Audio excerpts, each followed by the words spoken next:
Welcome back, David. Hello. Hello. You sound sick. Hello. I'm a little sick. No offense, but you sound sick. Yeah, oh, sick, dude. Yeah, that's what I meant. You sound That's what you meant. sick. Yeah. I was on a little trip to Dallas, Texas, and then as I was getting ready for my flight back home, I was like, I got a cough. And you never want to have a cough on a plane. You don't want to be that dude. Yeah. No. And so I was like, it's probably just the different humidity levels that I'm used to. And here we are. A few days later, I am not feeling the greatest. Bummer. Well, how was Texas? What'd you go to Texas for? There was a video maker conference called Vid Summit. Mm-hmm. I went last year. This was my second year going. I saw a couple other people in our circle there. Brad Rodriguez from Fix This Build, that was there. John Malecki was there, but I didn't see him at all. Steve Ramsey was there. Oh my gosh, I can't remember his name. Is it 721 Woodworks? Is that the name of the channel? Was there. And it was just a kind of a good little learning sesh for video makers. It was really good. Cool. I was seeing a lot of like social media and stuff come out during that. A lot of the people that were there looked like a good time. Yeah. And it's one of those video maker things that's not about the fans. It's not about people that come and just want to see their favorite video maker, right? It's for video makers to make better videos, correct? Yeah, there is no on the website it's like, this is not a fan meetup. This is just for learning and networking. So yeah. That's cool. Mr. Beast was there, but he was too busy to say hello to me. Next time. You mean you were too busy for him to say hello? You. He told me he saw you, but he said, "Oh, good. Yeah, you guys. So I it's good to hear that you guys are back in contact with each other. Yeah. Teaching him how to weld after the fight, Yeah, after the fallout. I'm so glad you guys patched things up. Yeah, man. Hear all about it on the Philip DeFranco show. I'm still waiting for your apology video though. Oh, what a great idea. Okay, so you just make an apology video to Mr. Beast about the fallout and make this big, really just non-specific story about like all the stuff that happened and how it's just water under the bridge and we're good and people would get really concerned and probably he would notice because of who you are. That would be hilarious. Yeah. I'll work on it. Okay. Good. Well, Jimmy, you don't sound sick. I mean, you sound sick, but not sick. No, man. I'm run down a little bit, but I'm okay. I did my Peloton last night for the first time in a week.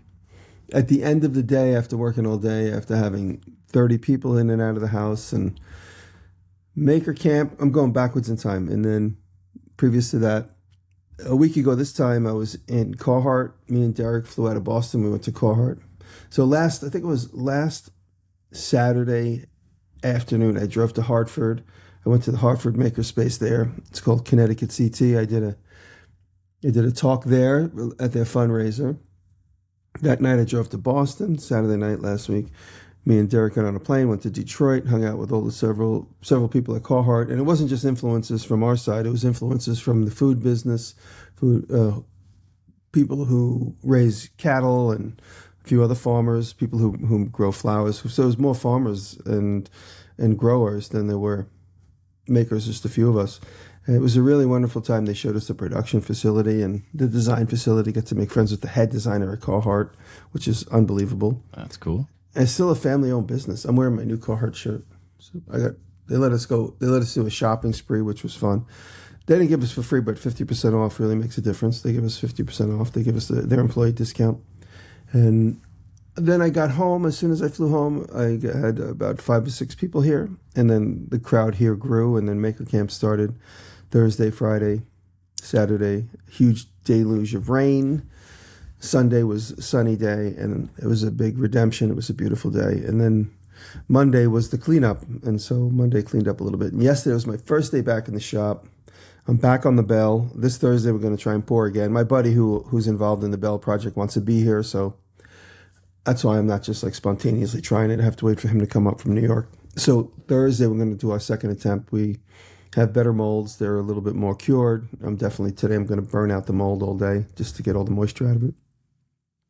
And what else? I'm back in action, experimenting last night on the sewing machine.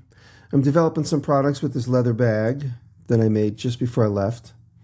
And these zipper bags. So if you guys saw my stories today, you'll see me making some zipper bags. Everybody loved the zipper bag and everybody loves this other bag I made. So I'm going to see if I can't start a little line of bags. And with Howard and Jordan in Alabama, we won't necessarily hire a sewer. Arkansas. What did I say? Alabama. Oh, I met a guy from Alabama. I was talking to him last night. Yeah. So we're going to see if we can't find a sewer to move those little projects along. Not necessarily bring them into the factory, but if there's just somebody local to the factory that we can monitor the work from near there. And I have a video coming out this week. I haven't put a video out in a couple weeks. I have a video coming out hopefully this weekend of the episode 4 of The Graveyard House. That video is up for the patrons right now. They get to see it. And yeah, I got to start working on some Carolina shoe videos. I got a lot to do. But I'm back in action. Cool. It's like being on vacation for 10 days. Bob loves vacation. It looks like Maker Camp was just packed full of good stuff. I don't know the attendance, and... but it gets bigger every year. It definitely was bigger this year. We've done in the past we call it the Maker Burn. It's like Burning Man, where they burn an effigy of this big thing in the middle. And Wesley made it 2 years in a row. Wesley Treat made the thing. First it was a dinosaur, then it was like a jackalope. And this year they didn't do the burn because it takes up so much square footage of the giant field. They said Austin said, I'd rather dedicate that to more booths. So this year there was a lot more booths because we didn't have to put a 75 or 125 foot circle. That was per the fire marshal's request. So there was just a big circle like Burning Man, but there was no booths in the past. So now there's a lot more booths. There was everything in the middle and a big thing walking around, and the booths were more plentiful and more full. I did a bandsaw demo. My first bandsaw demo got rained out, so I did one the following day. I did welding teaching in the Lincoln Electric booth. I taught 2 days in a row for about 3 hours at a time teaching welding. Everybody takes turns. There was a big schedule, and everybody in the Lincoln Electric stable takes turns welding. It's always fun. It's a great way to meet people too. So each time you teach somebody weld, you spend at least 20 minutes with them. Or maybe more. And it was great.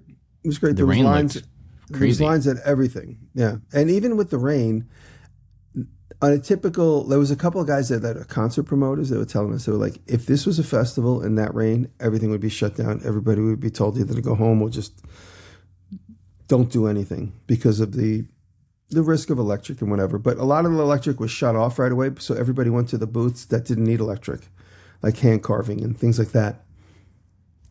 Nobody stopped. So the booths that were more simple were packed. Nobody went home. Everyone just waited for the rain to stop. And there was several floods in and around this area because of that day was just such a heavy downpour. There were little floodplains developing in the Blackthorn that the family said they've never seen in the 30 years that they've been there. Wow.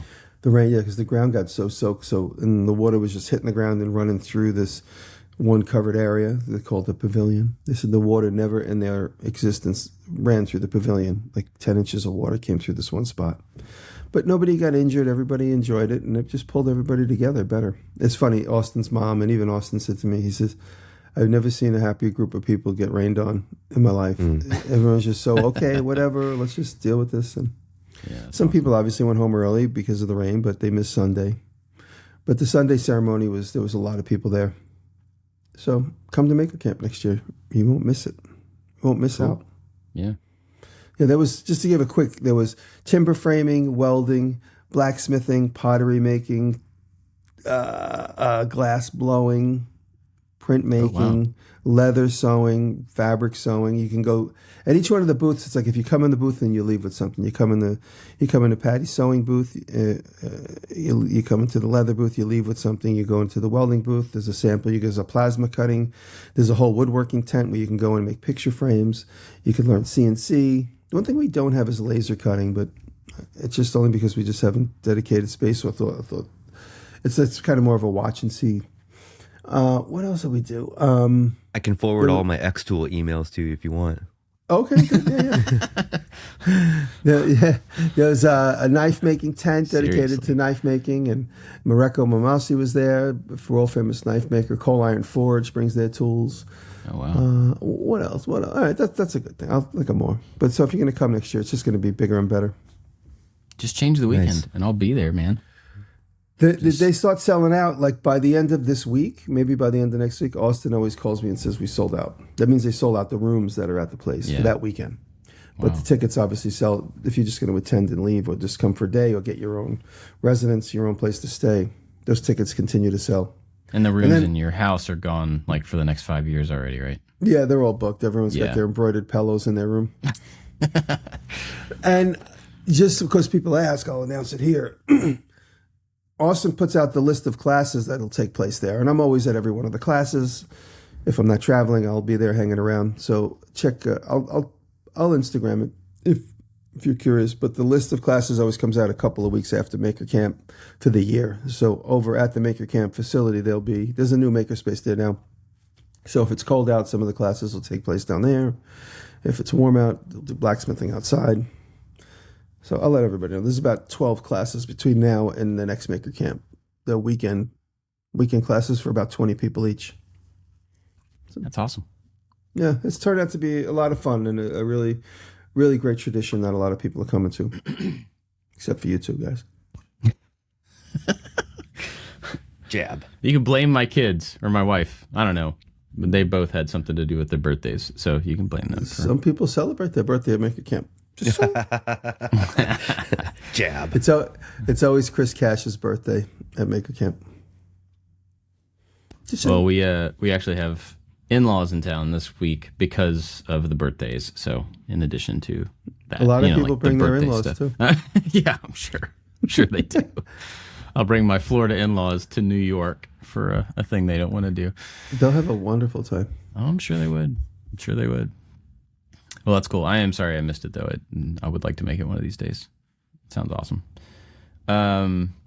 So I have been doing some really interesting, fun things, working on some stuff, and it's brought up an interesting thing in me. So we've been doing this show for what, 20 years, 25 years? 32 decades. 32 decades. We've been doing this show for a long time, and we've talked a whole lot about how well videos do or don't do and why that is, and like what it's like to work really hard on something and not do well. And so I'm hesitant to sound like I'm complaining. I don't want to rehash any of those things, but at the same time, like, you guys are the guys I talk to about this stuff, and it just happens to be on a microphone. It happens to be recorded for other people to hear it. So I was thinking about, like, I want to talk about this, but it's going to sound like I'm complaining, when the reality is I'm just talking to people who I have this in common with. You know what I mean? So I'm kind of in a weird spot where it's like, I don't know how we continue to have therapy with each other without it just sounding like we're whining to everybody else. So anyway, whatever. I apologize for it sounding like it's a whining. So I made this robot head. We talked about it last show. I made this life-size Optimus Prime helmet out of cardboard. And it was so much fun. I had a blast making it. For the first time in quite a while, I had fun gluing things together. And just, this is new to me. This is weird and funny. And I think it looks hilarious. And I've got video of my kids wearing it. It looks funny on me because it's big, but on my kids, it's really fun. And so we had a lot of fun with the video. We did silly, things at the end. And I knew that, a video like that is kind of specific to people who like costume stuff, people who like Transformer stuff. I know it's not going to be like a broad appeal video, but that video did worse than anything that I can remember in as long as I can remember. And you're muted, Jimmy. Yeah, what did you get in the first 24? About 50,000, which is, I know for a lot of people, 50,000 views is like, wow, that would be amazing. That's a lot for me. Stop complaining. And just as a point of context for me, that's a relatively low number in the first 24, and it's still at like 75. The numbers don't matter. The point is like, it's a weird place to be where you do something that, and we've all been there, and I'm not looking for an answer or anything. I'm just kind of, this is what my week has been like. To really like pour yourself into something and have a blast with it and be really proud of the physical output, be proud of the video output, have the response to the video. The people that watched it loved it. Like it's like a 99.8% thumbs up on the video kind of thing. Mm-hmm. But then the total number of views is down so much that it makes it really hard to justify doing that type of thing in the future. I don't know. It's weird, There's 4 potential rewards with every video that we make. There's the reward of having fun making the thing. There's the reward of having that finished thing when you're done. And then there's the reward of the people who are your core audience enjoying it, and then the potential reward of the video doing well. And it's kind of weird. If one of those fails, it just feels like a total failure. Any one of those 4 could just be just have this, like, there's the negative part of that always affects you more than the positive part, and then it goes away as soon as you start the next project. But yeah, I think we're in a unique situation as far as YouTubers, where there's a lot of people that just make videos just to make videos, and when that video does terribly, there is no reward for them. But when we make videos, we have the physical thing that we wanted to make for ourselves or for somebody else, and we will have that. And so the videos mean more to us, to me, because I have this memory, I have this physical thing. Interesting. I hadn't looked at it that way. I think there's also, so you could look at all of those things, those 4 things, as the rewards, but then there's also a risk with the videos. So, and I'm just thinking of this in response to what you said. I didn't plan this, but you have the financial risk of investing the money into the materials that may or may not turn out like you want. You have the time risk of making that video and what it's going to take to physically make the thing plus the video. You have the risk against your future sponsorships and video performance, because when a video does poorly, it's reflective in future sponsorships. They look at your last 5 videos and they think, well, the last 5, 3 of those 5 did not do well. So that's probably a trend. Now, if one doesn't do well, that's whatever, that happens. But so these days you have to be really conscious of like your past 5 videos and what the performance is like. So when you have 1 or 2 that don't do well, there's a lot of risk there in your future revenue. So it's kind of a strange thing that the rewards you're talking about are absolutely there, but then you also have a risk that you're balancing with every video decision. And I mean, I think that's the part of what we do that I don't like. That's the part that, like, I wish that we could focus on whether there's this is life, but I wish I could focus on whether there is a reward or not versus whether there is a reward or not, or risk or not. But such is life. I think I look at it in a different way. That is the ultimate question, though. That is what everybody tries to figure out. Yeah. Everybody would make a hit show if you could always just do it. Yeah, sure. I think you just got to throw a lot at the wall and hopefully something makes a splash. I enjoy the risk. I think I think I thrive on this whole thing being a game and trying to balance of what I want to make, what the audience wants to see, what works and what doesn't work. And I kind of enjoy that. Of course, I want every video to succeed. I want to do this for, another 10 years. But the possibility of me not being able to do this for another 10 years is kind of the kick in the butt that I need to keep improving myself. I look at it this way, and that's why I just pulled up my phone just so I could look. Because you said the reward could be the thing that you have at the end. And I'm brainstorming in space. I'm brainstorming in live videos, for instance. My zipper bag, which was 2 videos ago where I did leather zipper pouches, it got 61,000 views up till now. Still, it's over 2.5 weeks. It's a month ago. And it still hasn't broken more than 61,000 views. But that helped me develop the zipper bag line, which I'm working on, which who knows if I'll ever follow through or not, but I'm going to work on trying to follow through. And it reinvigorated the tab and slot bag, which I developed a year ago. Having those 2 bag concepts, it gives me more hope that that could be Aaron would always say this. Aaron would always say, every single one of your videos is one person's whole career. And I got to look at that and remember that. Wow. For instance, that could be a career, me developing that bag and now with Jordan and Howard, I have no excuse not to follow through and see some of these things through to the end, because now I have someone that will find a factory, someone that will follow up, somebody that will help me develop sales. So the fact that it's only 61,000, I don't look at that. I look at, okay, that was forcing me to develop an open space in public, and now I have something cool that I already have. For better or for worse, it's like a little bit of a Kickstarter. And me and Jordan were talking about it last night. He just goes, let's just pre-sell. Let's pre-sell couple hundred and see if we can, before we take the risk. So you can look at it like that. And then I did the video, the 13 most dangerous things you should never do. It just broke 100,000 views last night. It's been over 3 weeks it's been out. I would assume that video would do much better. Whatever, but there's lots of little pieces in it that are reels. One of the reels is over $200,000. Yeah, 200,000 views. I wish it was $200,000. So reels are where the money is.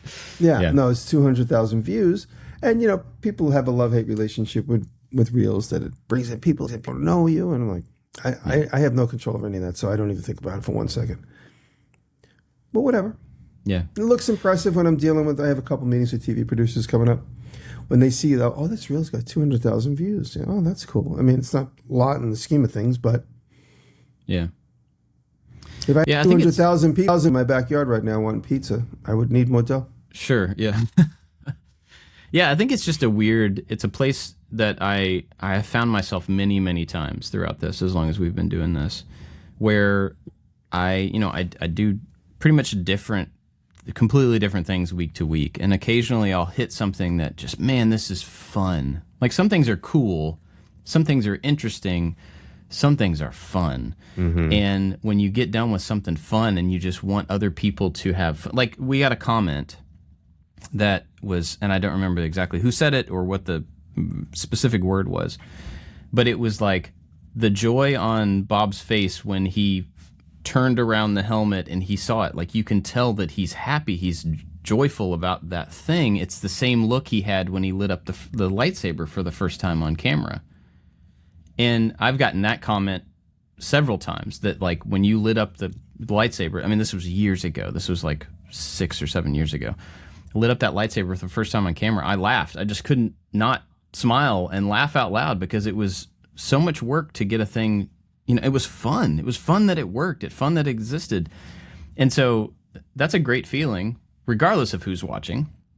But then when you want other people to feel that, like, enjoy that thing with you, and, it just doesn't hit with people. It's just kind of like, well, am I with the wrong people? Am I doing the wrong, you know what I mean? There's just a lot of unknown, a lot of question around it. And so it's kind of a weird week of having the kind of highs of enjoyment and fun, and then the not lows, but the not highs of like, well, that didn't really work.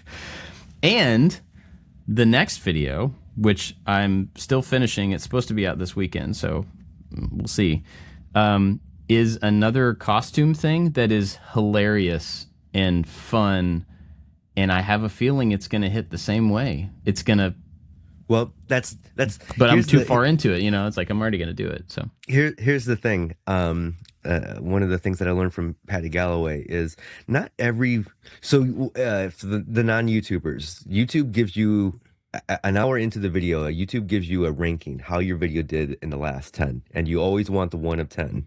So 1 of 10 means it's For it's context, performing my Optimus helmet was 10 out of 10. 10 of Still 10. is. And Yeah. that always hurts, no matter Yeah. what. But what I've learned is we don't always make 1 of 10 videos. We know this going into it. So you have to set your expectations. Like, is this a 3 of 10 video? Is this a 10 of 10? Because this one's for me. This one isn't for my audience. So it's about setting your expectations, because even though you get better every time. I love that phrase. I try to get better every time, 1% every single time.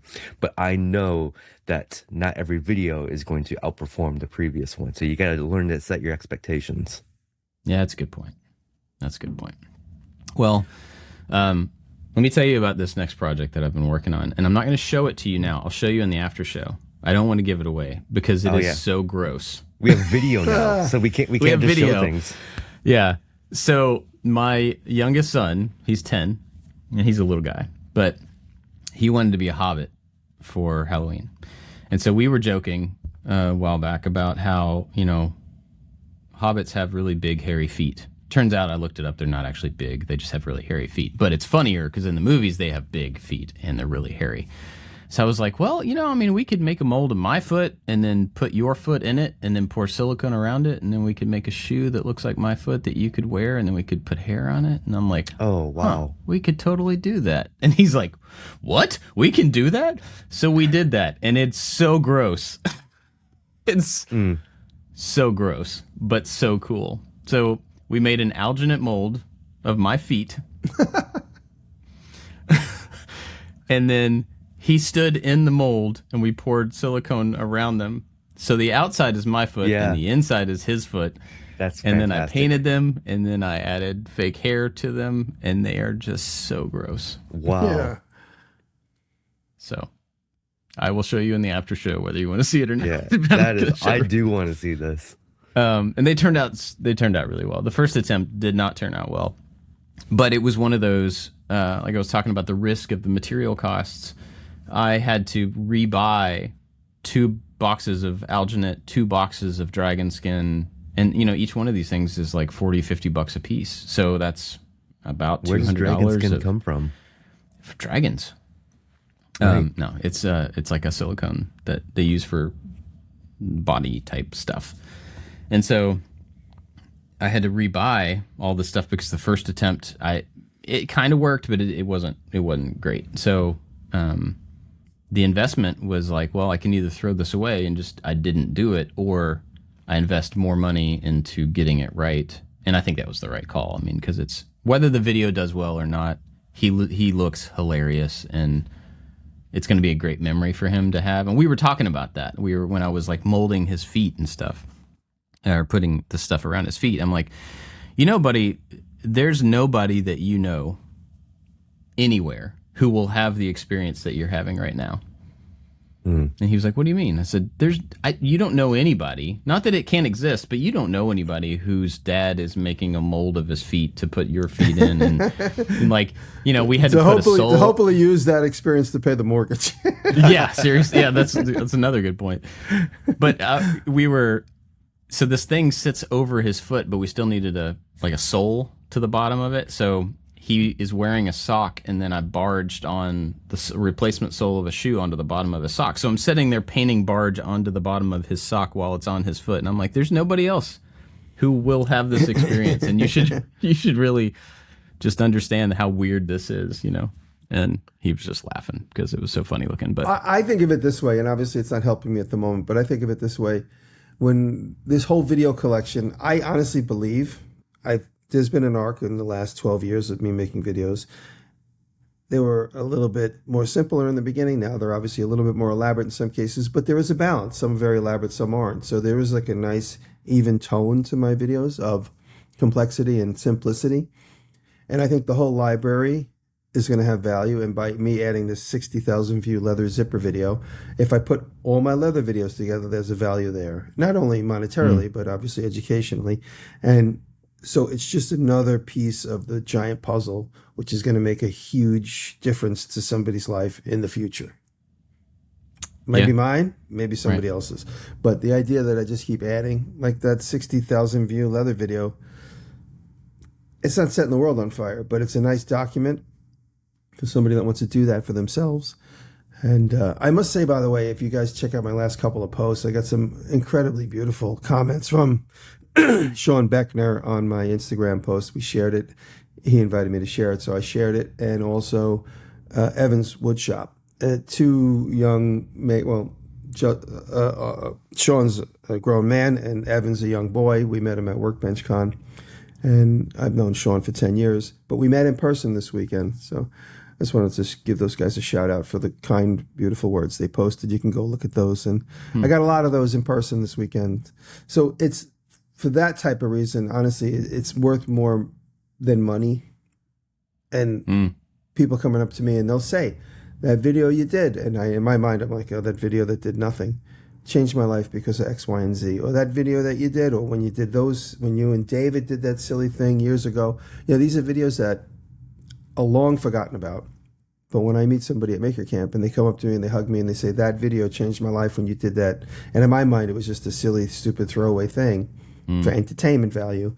But obviously began to develop, I'm beginning to realize the importance of every one of my videos and how, how they mean something to everybody and somebody. And so that's a good perspective for sure. Yeah. I think, and I think over the last several months, we've been talking about this kind of thing and like getting back to just doing the things that you want to do. And we've had some really great comments and responses from people.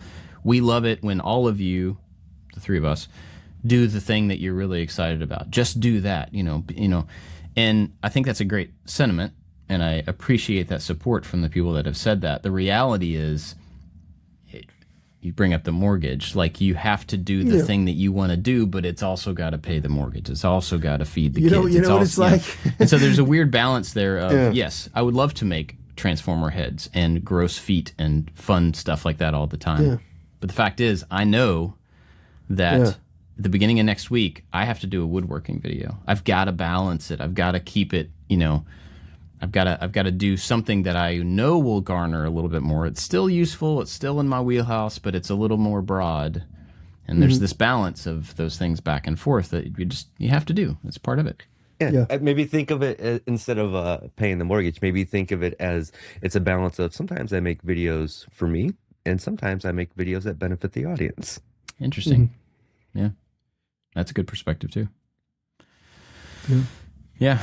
Well, so that's kind of what I've been into. I have a couple of other ideas, things, not costume related things, but other out of the box, unusual, they're not going to hit with a lot of people ideas that I would like to do next. I was planning on doing next, but now, I'm just like, I need to space them out a little bit. I've got to put some other things in between them that are a little broader appeal. And even that's kind of a catch-22.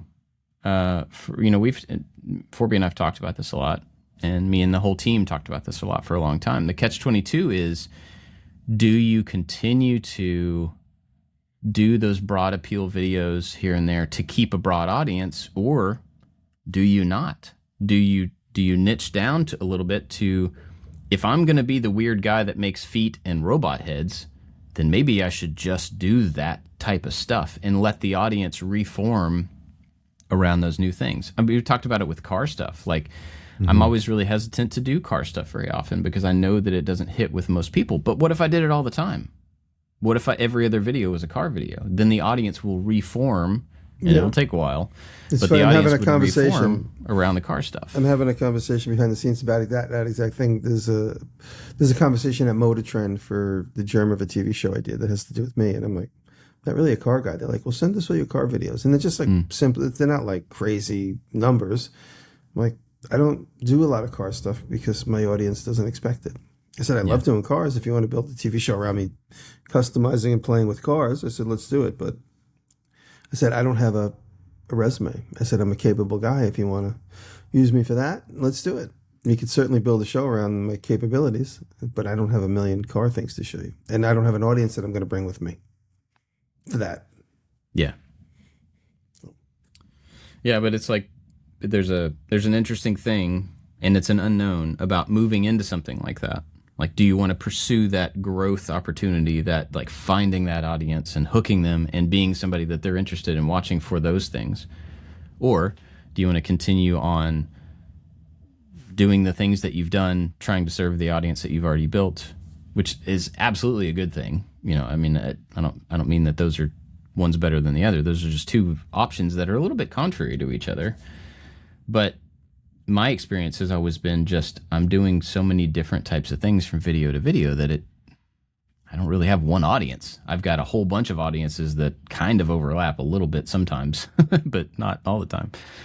So that's where I'm at with those things, just trying to continually figure that out and balance the, you know, the fun things that I want to do, the fun things that are useful, the fun things that I don't want to do. You know, I mean, there's all that stuff in there, but the fun things that you don't want to do.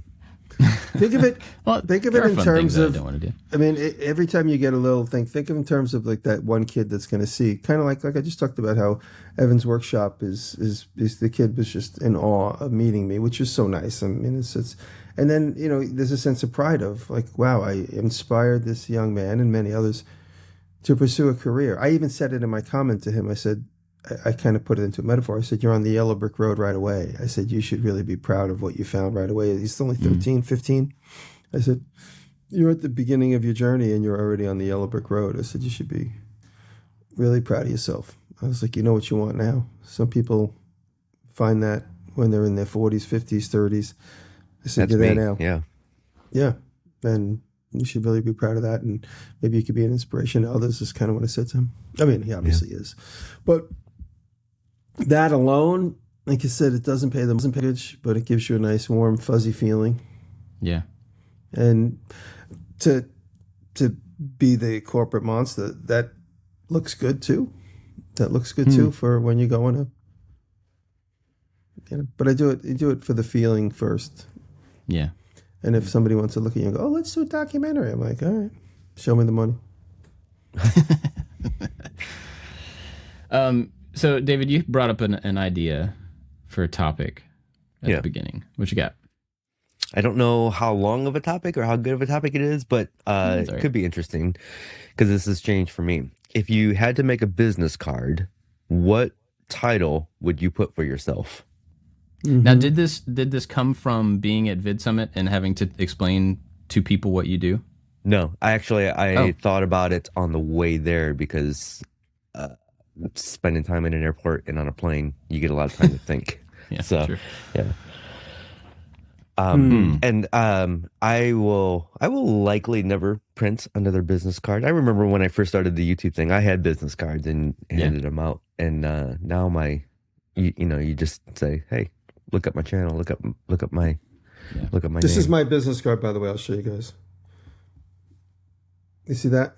I don't want to give away my phone number, but that's like everybody in the world doesn't have your phone number already. No kidding. This is for that one person that I don't feel like talking to. But this is it's a luggage tag, a photograph of a luggage tag in the palm of my hand. And I say, you have your phone? And they go, just take a picture of that. Take a picture of that. And that's my business card when I walk around these events. I said, just take a picture. Oh, that's cool. So I always have that. That happened one year. I think I was with you guys when I ran out of business cards at Maker Faire in San Francisco. And I wrote my name and phone number on the palm of my hand. And I just said, take a picture of the palm of my hand. And at the end of that day, I had let about 10 people photograph my palm. And when I was in the city and I was product development, interior design, toy business, teaching, it would be interesting because if I was out meeting girls or meeting people or whoever, just socializing, I would always tell people what I felt like talking about. I would say, like if I met like a young artist, what do you do? Oh, I teach at the School of Visual Arts. Oh, what do you teach? I teach these things and that thing. Oh, that's how long you've been teaching there? This many years. That's where I graduated from. And I keep the conversation just about that. And then if I met somebody that was a product development or a designer or an architect, I'd steer the conversation to that. It was always nice to be able to pick and choose. And that's why my business card always just said my name, my phone number, and my email. That was it. And occasionally I'd have a website on there, but my website was always changing. And I sometimes didn't want to give out my website because it was always such a complex thing for me to navigate. It's like, let's just talk. I said, I'll email you some pictures. This is all pre-social media. But now, same thing. I just give out my business card or this that just says my name and my pertinent information. But if I had to say something, I think I told you guys earlier, my tax return says inventor artist for 25, 30 years. This is when I first got my accountant, who's been my accountant all this time. He's like, what do you want to put there? I said, I don't know, I go, we could put artist or inventor. He said, let's just put both. I said, okay. And so on the tax return, it says artist inventor. That just sounds so cool to me, because my tax returns say woodworking crafts, and that's and I started my business when I was doing craft shows. Right. And so woodworking crafts does not sound nearly as cool as inventor / artist. And then right next to it, it says poor person, right after the inventor artist, poor person. 10 of 10. That's inferred from the number that's across on the other side of the form. Yeah. Artist, inventor, pauper. I don't know what mine says from a tax return perspective. I mean, man, if I was making a card, I think I would just say like maker of stuff. I have never been able to. We've talked about this before. I don't think of myself as an artist. I wish I was an artist. I wish I was a designer. I was actually thinking about that this week. Maybe we can come back to that. But I think I'm like a problem solver. That's where I feel like my strength is. And that doesn't always come out as an artistic output or a pretty output, but I think I can like MacGyver my way out of most things. But I don't think maybe I could put MacGyver. That's a good title. I like that, problem solver. MacGyverer. Yeah. I think problem solver is probably what I would put there, which kind of sounds like The Equalizer or one of those like 80s movies where they just go around and kill people that caused problems. Well, I'm not that guy, but So if you want to be a designer, I'm challenging you to design a VHS cover for the movie The Problem Solver. Oh, okay. Because that sounds fun. Wow. So I was thinking about that. I don't want to derail this conversation, but I was thinking about design. So I was looking for a hat the other day, and I was just trying to find a cool looking hat with no name on it, no words. I don't want it to be like a team or anything. I'm just looking for a cool hat. And it's weird to try to search for cool looking hat or well designed hat or something like that. This is my lifelong struggle, by the way. I was looking through all these hats going like, man, I wish I could just design a hat. I wish I could just design a logo that didn't have just a design. It didn't represent anything. And Forby, who I've known for, I don't even know, 20 years, 15 years, something like that. No, it'd be more than 20 years. Anyway, I could say like, you know what? I'd like a logo that's a coffee cup with legs, but it also has to be wearing sunglasses and be kind of Art Deco. And he'd be like, okay. And then he'd come back in 15 minutes and have something. And he'd be like, I don't know, it's not very good. And I'd be like, that's perfect. That's exactly what I want. He's just really good at it. And he went to school for it. And he has a knack and he has talent and he has practice and all this stuff for that thing. I can just barely,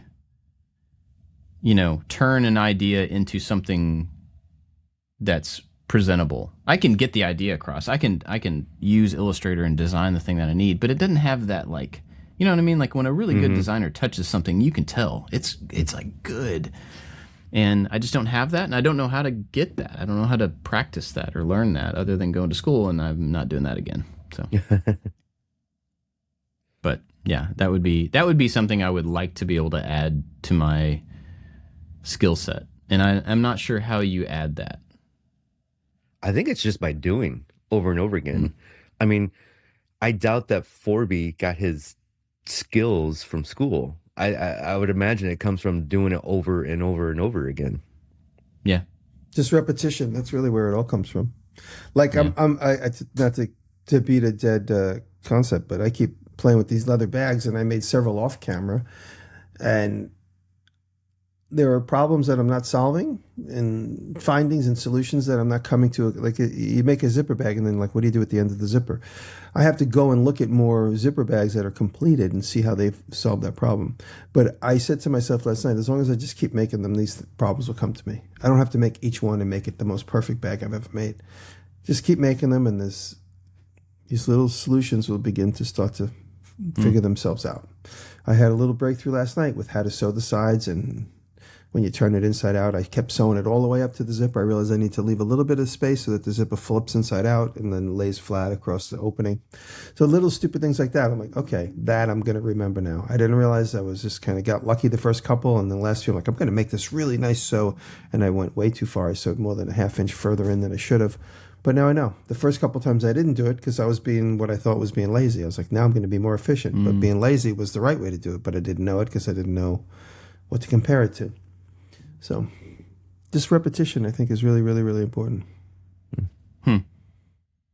Yeah, I guess so. And there are no stakes to design. I mean, well, that's not correct. If you're just designing for practice, there are no stakes.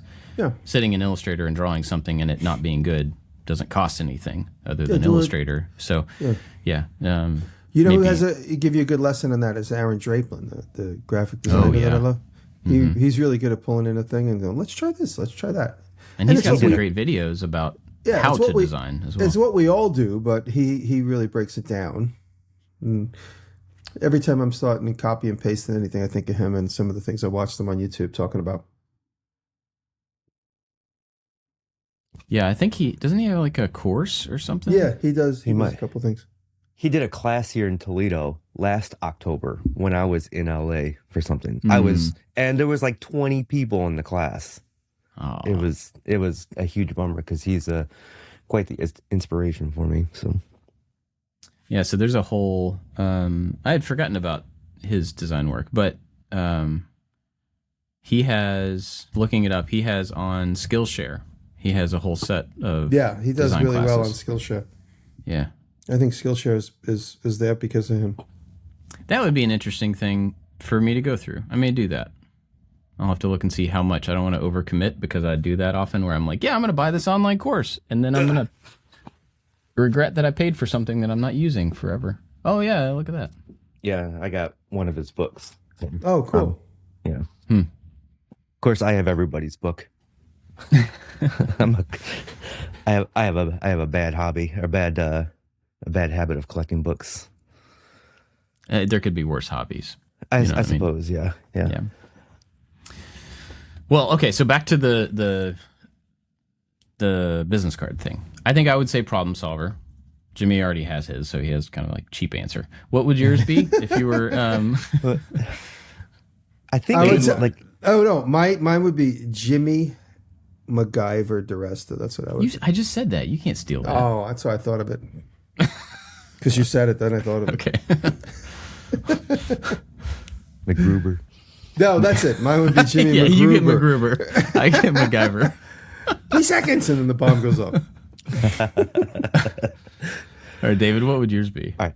I think we had a conversation a year or two ago about I want to identify as an artist, but I have a problem identifying as an artist.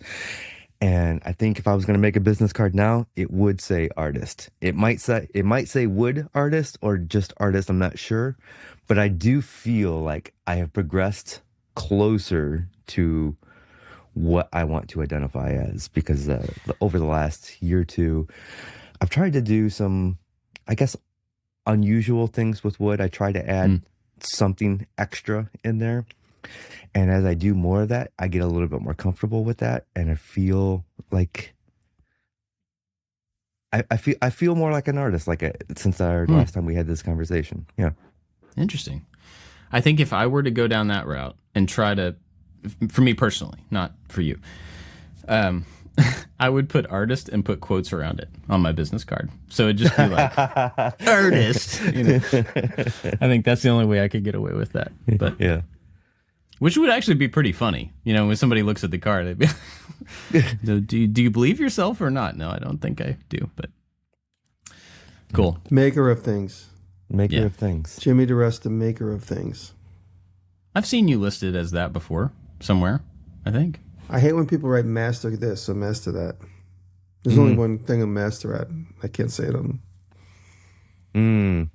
Peloton. Peloton, right? That's what Yeah, I'm the master of the Peloton. No, Cool. I hate it when like somebody writes an article on you and they go master craftsman. I'm like, I'm not a master craftsman. Ask a real master craftsman. They would look at me and laugh. Yeah, that's somebody outside of the actual industry or whatever, just being like, hey, that's a word I know. That means they're really good at it. And you talk to somebody in the industry and they're like, no. Yeah. I remember master craftsman is. I remember having this conversation with Nick 10 years ago, and they would always write master craftsman Nick on, or boat builder. Nick's like, I built one boat, and I'm not a master craftsman, so please don't write that. And now I'm getting the same thing. So, Yeah, I'm famous too. I'll have conversations with people locally and like, oh, you're a woodworker. I'm like, yeah. And then we'll get into a conversation about other area woodworkers. And there's this guy named Chad Stanton. And I'm like, oh, yeah, he's a real woodworker, though. He does it for a living. He knows how to really make things. I kind of hack things together sometimes. Yeah, that's the air quote thing. I'm a woodworker. Yeah. So. Cool. Any other thoughts on this before we wrap it up? No, that's it. I think it's an interesting exercise, for sure, to just try to figure out, whether it's for a business card or not, how you would describe yourself to somebody when you meet them. You know, do you guys want to design a business card for the patrons? Give us all assignment. You're like, no homework. Okay. We have been talking for about 15 years about doing some sort of a letterpress thing. What about if we did? If we did a one-sided single card with 3 business cards on top of it, like the stacked, Right? And one of our each fake business cards that we've designed. Let's do and it. Jimmy gets to print them, and Jimmy gets to mail them, and Jimmy gets to do all the work. Black line art. Let's do it. Black line art. Black line art. Okay, That's it. I'm just Okay, we thinking have about the 3 scene weeks. in American Psycho. 3 weeks. 3 weeks. We got to do it in 3 3 weeks. weeks. I just put a date on it so we have something. That'll It has to be never done happen. in 3 weeks. 3 weeks and 10 years from now. We'll do it for the 400th episode get together. What episode are we up to now? This is 414. So Oh, goodness gracious. 3 weeks business Okay. card. Black line art. All right. What is that date? So I can write it on my calendar and then throw it away. That's January 1st, 2028. That is Okay. 3 weeks from now. Man, somebody who doesn't have context for us would be completely confused by the way we throw on dates and times in the show. We joke that because nobody It's remembers November when we 1st. started. November Okay. 1st. That's a date we could remember. Do we reveal our initial designs on November 1st on camera on the video? That'd be a good Sure, idea. yeah. All right, then we'll do that. Okay. How many of us are going to do it on October 31st? Our anniversary. Because, Yes. right? Oh, that's a good point. Yeah. Wow, we're there again already? Goodness gracious. We started the show on Halloween in 20, 2000. 1983. Yeah. Yeah. Cool. 2013? Okay. 2013? I have no idea. Yeah, 2013 sounds right. 2014? It's got to be 20. It couldn't have been 10 years. There's no way. 2014, I think. Yeah. We have this conversation about once every 3 months. I know. and the fans will always answer. Somebody should just write it down. And then I know. we would Somebody's know. yelling at us. You guys should know by now. Yeah, we should. Cool. All right. Well, business card. 3 weeks for our 50th anniversary. We're doing business cards. All right. Big thanks to our Patreon supporters because they make the show happen, regardless of whether we know how long we've been doing it or not. Okay, I got the answer. Oh, okay. 20, and this is how I always find out. Remember I drew these names when I was at Hooters? I do. I drew the names that we should call the thing, and this is the beginning of October. This was October 7th, 2014. I was at a Hooters in Nashville, and I wrote down a bunch of names that could potentially be the name of our podcast we were going to do, and we did it on October 31st, about 3 weeks after this photograph. Of name ideas at Hooters, and I want to know what happened to the pen in the picture. I'm going to draw someone. Where's that pen? All right, that's it. Cool. Well, now we know. 2014. We're coming So up on 9 years. 9 years. Goodness gracious. Cool. Well, again, thanks to our Patreon supporters because they are awesome. Especially our top supporters, but everybody over there helps. Everybody gets the after show where they will hear us talk about the feat. They don't get to see the video that but they get the after show. It's more podcast after this show. So big thanks to the top supporters over there. Crabtree Creative, Web Ranch Specialties. Oh, name's changed. Web Ranch Specialties. Interesting. I have to reach out and find out what changed there. Warren Works, the new Janky Workshop. Scott Orem, Sean Beckner, who you mentioned earlier. Odin Leather Goods, Rich at Low End Designs. Chad's Custom Creations, Chad from Mancrafting, Works by Solo, Albers Woodworks, Corey Ward, and then other people like Randy Watson. There's a bunch of people that help us out, like a lot of them, and we're really grateful for that support. If you want to get the after show, if you want to help out the show, you can go to patreon.com/makingit. Join at any level. You'll get the after show. We would greatly appreciate it. It really does help. Yep. So, do you guys have anything to recommend this week? I'm going to just say go check out Evan from Evan's Wood Shop. Make sure I'll send you this so I get you the right. But Evan is a young kid. He's 15. He's been doing woodwork for a couple of years now, and he's doing Sam Maloof style work at this point. It's unbelievable. He's doing joinery. He's working with a couple. He's working with a Canadian. I'm going to say his name wrong. The Canadian woodworker. He did a fundraising project where he made a guitar chip chair with Sam Maloof style legs. Really unbelievable for a kid his age that's getting into such beautiful stuff and being able to appreciate an inspiration like Sam Maloof at 15 years old. He's really on a good path. And Crabtree Creative is always in our top. Yeah. He did an absolutely unbelievable sign at Maker Camp every year. We do. It's called the Maker Swap. Keith Drennan thought of it. The Maker Swap, everybody brings something they want to just give away to another maker. And if you come with something that you've made, it goes into the swap, and then you get a ticket. Later in the day, they draw the ticket, and you get somebody else's thing. It's just a complete white elephant, and it's really fun. And I got a beautiful piece of pottery this year. I put in one of my fake Black Raven axes that I made in the video.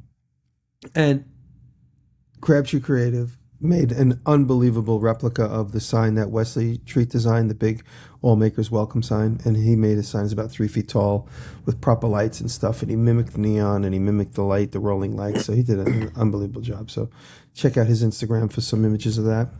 And I don't know who won the sign. I'm curious who won it, but you can check that out. So check out those guys. And then just another big shout out to Sean Beckner. It was the first time we got a chance to hug in person, and really, really, really appreciate you, buddy. Cool. Awesome. Oh, David, what you got? One more thing. So many people came up to me and said they love the podcast. So many people, blacksmiths, people that you guys wouldn't expect would be listening to us. So many people support us. I met a lot of patrons this weekend, and a lot of people that listen. So I want to thank everybody that came up to me and said they love the show and they miss you guys. So there you go. That's it. To piggyback on that, since we started putting up video, we've been putting up those video clips on Instagram. If you're not following us on Instagram, we're putting up clips from the show. Go follow at Making It Podcast. But because we've been putting those up, we started getting a lot of, comments and responses from people who were following the account that we'd never really done a whole lot with. And it was a bunch of that same kind of stuff. Just incredibly nice, and people just saying how much they enjoyed it, and they feel like they're sitting around talking with friends while they're listening to us, and it's awesome. It feels so good to know that we're just helping somebody enjoy their time in the shop or on their commute or whatever. It's really great. So thank you for all those. I definitely read all of those and pass along the best of them to the other two dudes here. So thank you. Yeah. What you got, David?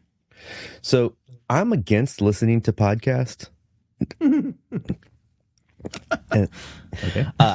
The funny thing is, I don't actually listen to podcasts. It's kind of rare. It's only on trips. I do watch video podcasts, which Kelly's like, that doesn't make any sense. But since I was getting on a trip, I needed something to listen to, and I had just finished my audiobook, and I had learned that all the late night hosts started a podcast during the writer's strike called Strike Force 5. Mm-hmm.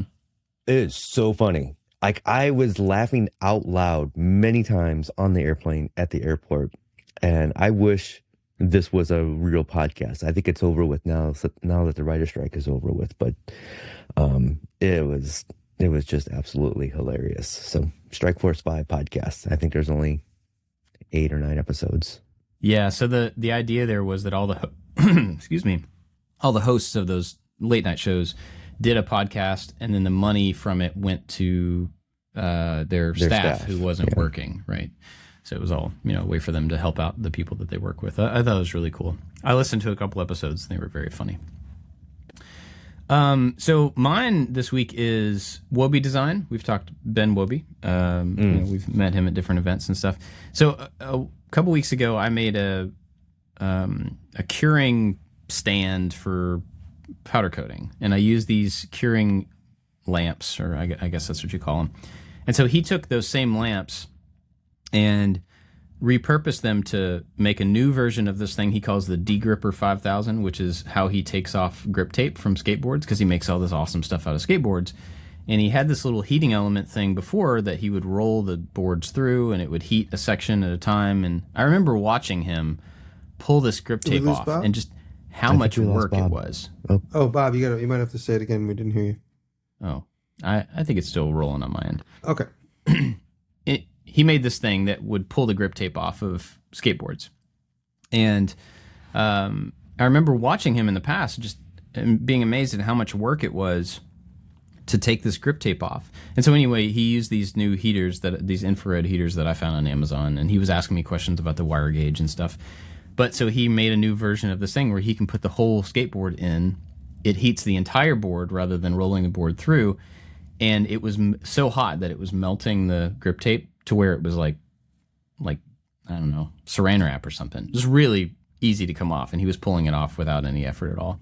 And so it was just cool to see one thing that I did for one purpose, somebody else took and used for a different purpose, but it made what they do easier. Like, that's pretty awesome. So he also just makes really cool furniture and things out of skateboard decks, and it's fun to watch. So he's a fun guy. Wait, did he burn his shop down because of you? He did. He didn't actually burn his shop down. Okay. No. I haven't watched the video yet, but the one of his videos came up in my feed saying I almost burnt my shop down or something. Yeah, that was maybe a little bit dramatic, but he did melt the wires. So he tried to hook this thing up for the first time, and he used a thinner gauge wire. And this was something I looked into before I hooked it up, because it's pulling a lot of power through these wires. And so he just plugged something up, and it melted the wires, shorted the thing out. And if it could have caused a fire if he had left it, for sure. But he was standing right there. So he was asking me over Instagram just, like what gauge wire he should be replacing it with. And so I shared what I did, and that worked out well for him. So no fire, luckily. Yay. Well, yeah, yay. You guys got anything else for this week? That's it. That's Thank you. it. I'm catching up with everybody on my phone. I apologize. I'm just doing some business. Business. I'm cool. good. Well, thanks for listening and watching, everybody. We'll see you next time. Sorry. Love you. What a way to end the show. No.